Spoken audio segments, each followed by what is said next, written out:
Aqui o Oda caprichou, hein? Finalmente temos um deslumbre de Elbaf em toda sua glória. 3 reinos, uma pedra que desenha um arco-íris. E será que temos mais uma que caiu no haki poderosíssimo do conquistador do Luffy? Enfim, vamos falar sobre o capítulo 1132 e também falar o porquê que esse capítulo pode ter algo muito interessante sobre o Brasil. É isso mesmo, vamos falar sobre isso após a vinheta.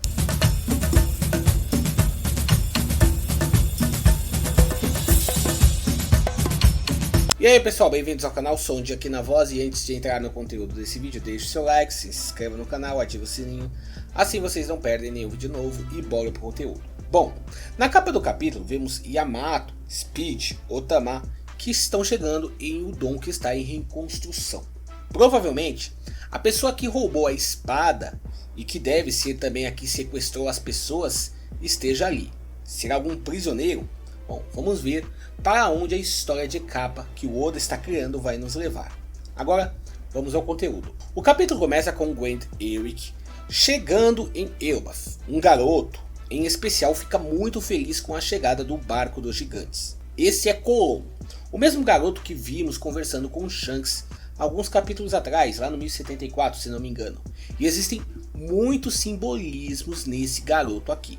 Bom, começando com um simbolismo óbvio. Ele é uma alegoria ao próprio Luffy no começo da jornada. Vimos isso lá no capítulo 1074, quando ele pediu para ir junto com o Shanks e o Shanks não aceitou. Mas o simbolismo não para por aí. Bom, uma colon é um símbolo com 2 pontos do mesmo tamanho, isso no japonês, metaforicamente se referindo a Shanks e Luffy como iguais. Bom, assim como em uma frase, a colon serve como uma transição entre Shanks e Luffy. Resumindo, será que a apresentação de colon agora é uma forma do Oda dizer que o Shanks e o Luffy já estão no mesmo nível? Enfim, eu acredito que a reunião desses dois está muito mais próxima do que imaginamos e o colon é uma dica para isso. Bom, Eiichiro Oda em 1998 falou que quando Shanks aparecer com frequência no mangá, você pode assumir que One Piece está chegando ao seu final. E bem, já tivemos falando sobre o Shanks no capítulo passado, tivemos também nesse capítulo aqui algo sobre ele, enfim. Bom, o garoto chama os gigantes para ele beber na taverna, mas eles não aceitam porque vão diretamente lá para cima. Também nos é revelado que o pai desse garoto está no bando de Dory Brog. Quem será ele? Enfim, então outra parte muito interessante nos é revelada. Um arco-íris lindo que será por onde o Gwent Eric vai subir. Bom, o Oda em específico parece adorar arco-íris. Vocês sabiam que ele tem um livreto chamado Arco-íris? E várias capas coloridas do Oda são inspiradas em um arco-íris. Bom, e esse arco-íris pode ser uma inspiração em Bifrost. Bifrost é a ponte arco-íris da mitologia nórdica que conecta a terra de Midgard ao reino dos deuses, Asgard. Feita de fogo e luz, é guardada por Heimdall, que simboliza a ligação entre esses dois mundos. Então Dory revela que esse arco-íris praticamente foi desenhado usando uma pedra do sol. Bom, e aqui parece absurdo, mas uma pedra assim meio que existe. Claro que não cria arco-íris de verdade, porém a pedra que eu estou falando é a Rainbow Lethe Sandstone, que são pedras preciosas raras lá da Austrália, conhecidas por seus padrões brilhantes que se refletem um arco-íris, formadas por minerais que refratam a luz, são valorizadas por sua beleza única. Agora temos também as pedras solares vikings. Pedras solares vikings teriam sido usadas para navegação na era viking. Elas possuem propriedades polarizadoras que permitem localização do sol, mesmo em dias nublados ou no entardecer. A pedra do sol pode também ter sido inspirada como um prisma, transformando luz solar em arco-íris. Essa ideia lembra lá do álbum Dark Side of Moon de Pink Floyd, capa conhecidíssima, bom, que mostra um prisma refletindo luz em um arco-íris. Bom, eu não sei qual pedra o Oda se inspirou aqui, mas uma coisa é certa, o Oda está cozinhando nesse momento. Só uma observação aqui para todas as cenas em que vemos Bonnie e Robin juntas. Elas não se desgrudam mais, hein? Eu gostei muito disso. Bom, foi revelado que Elbaf é dividido em 3 mundos: o mundo do céu, o mundo do sol e o submundo. Lembrando que era meio esperado 9 mundos por conta de toda a mitologia nórdica, no caso da Yggdrasil. Mas será que esses 3 mundos têm suas ramificações?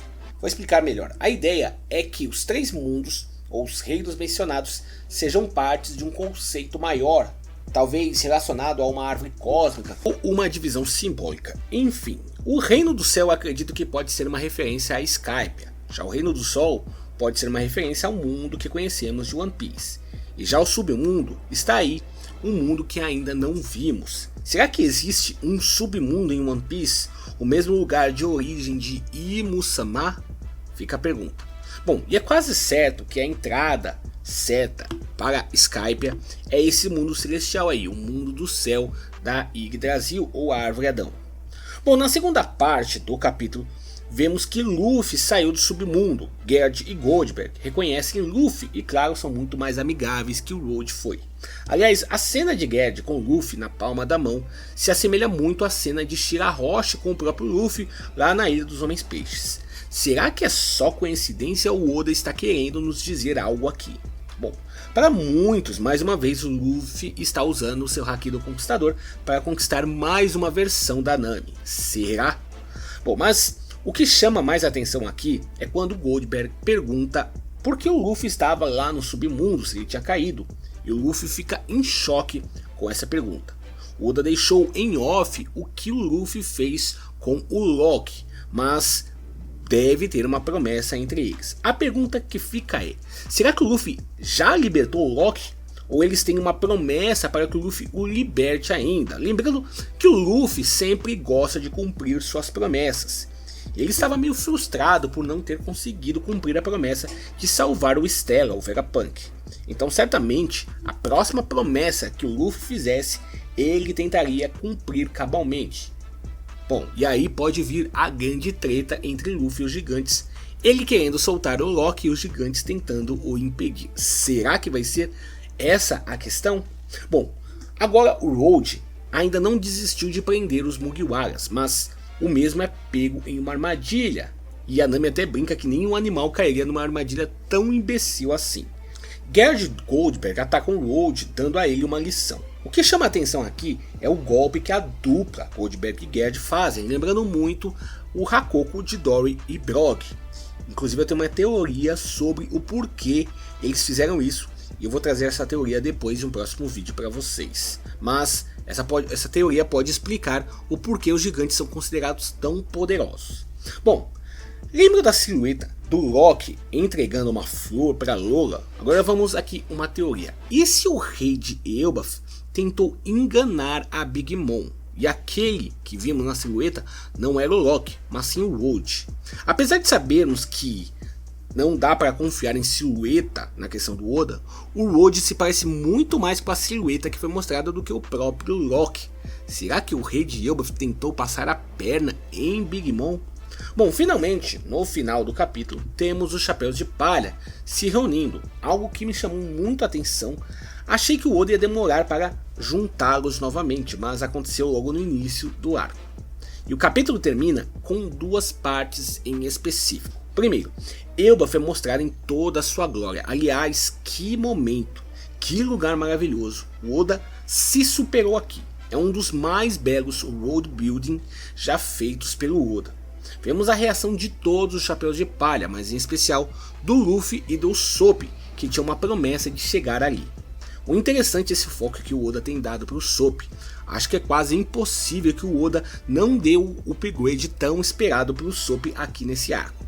Não tem como esse arco não ser o arco do Usopp, pelo menos é o que tem tido os sinais. Bom, após a maravilhosa Elbaf ser mostrada, Oda traz as palavras de Lewis Arnold. Para quem não se lembra, foi o mesmo que escreveu e batizou a terra de Little Garden, o explorador e escritor do livro Bregman. Lembrando que esse livro foi salvo lá em Ohara. Mas após elogiar muito o lugar, dizendo ser maravilhoso, ele diz: não permaneçam muito tempo em Elbaf. E essa frase é dita ao mesmo tempo em que vemos uma silhueta, um homem com um conical hat, que é aquele chapéu chinês. Podemos ver que ele parece ter cabelos longos. Enfim, provavelmente é o mesmo que vimos lá no final do capítulo 1124, falando que estaria esperando os chapéus de palha. Com esse cliffhanger termina o capítulo. E as duas opções mais comentadas para esse personagem é ou é Skopper-Gaban ou é o Chique Leão Dourado. Por ser provavelmente o mesmo personagem que vimos conversando com Crocus em uma história de capa, a minha aposta fica para o Skopper-Gaban. Agora vamos ao que eu falei no início do capítulo 1132, porque esse capítulo pode ter algo a ver com o Brasil, sim, com o Brasil. Bom, isso é por causa desse explorador, o Lewis Arnott. Existe um livro chamado Histórias do Brasil, e nesse livro existe um personagem, olha lá, um jesuíta chamado Lewis Arnott. Sim, esse é um nome muito parecido. Bom, e poderia ser uma baita coincidência, claro, o Oda podia falar, nossa, que coincidência. Mas Bregman é o livro onde tiramos a citação do Lewis Arnott, o livro que ele escreveu. E Bregman significa Homens que se Gabam. É o livro sobre contos absurdos, é dito que esse livro significa. Bom, e em Histórias do Brasil, é dito que esse jesuíta, o Lewis Arnott, inventa contos absurdos. Olha isso, galera. Sim, ambos Lewis Arnott, tanto o personagem de One Piece quanto o jesuíta do livro Histórias do Brasil, têm a mesma fama de inventar histórias. Resumindo, esse personagem pode ter sido inspirado em alguém do Brasil, desse livro. Lembrando que o Oda parece ter um carinho grande pelo Brasil, já que o Luffy, o protagonista da série, é dito ser um brasileiro.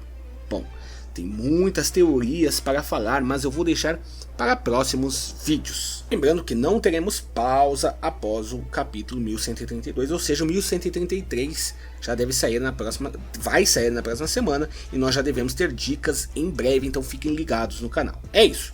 Se gostou do vídeo, deixe o seu like, se inscreve no canal, ativa o sininho, coloca aí nos comentários se você acha que esse personagem é o Chique, é o Skopper-Gaban, é outro personagem.